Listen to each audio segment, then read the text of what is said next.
طيب شيخ،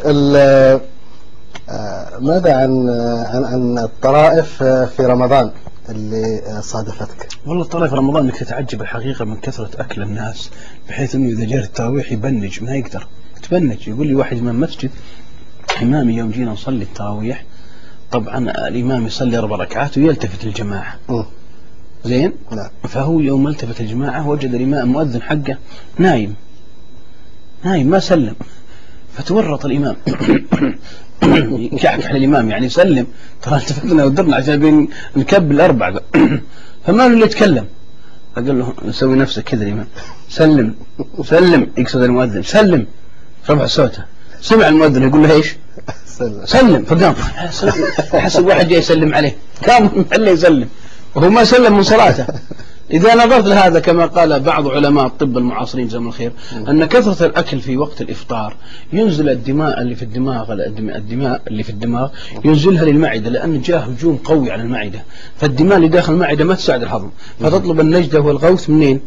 من الدماء اللي في الدماغ، فتنزل فيدخل الرأس، فإذا جاء التراويح يأتي والرأس متثاقل.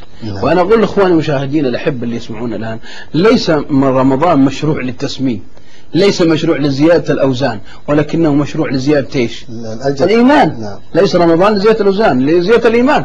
بعض الشباب إذا جاء يأكل الله يهديه عند الفطور يأكل أكل مودع ويشرب منها الشربة، والله لا تزعل علي ولا يزعلون المذيعين، خطر من السجن تطلع الشربة مع ذانيه من كثر الشرب. لا رويدا ولو أن المعدة لها لسان لقالت رفقا بي ارحمني. اي والله يعني تعلن في الجرائد، وانا جاي اول يوم كان عندي سفر، اول يوم الجرائد تعلن ان حالة طوارئ في جميع مستشفيات المملكة عندنا. يكثر الاسعاف. نعم يكثر مع الاسف. هذا غلط، حتى عندكم في الممارسات قالوا نعم.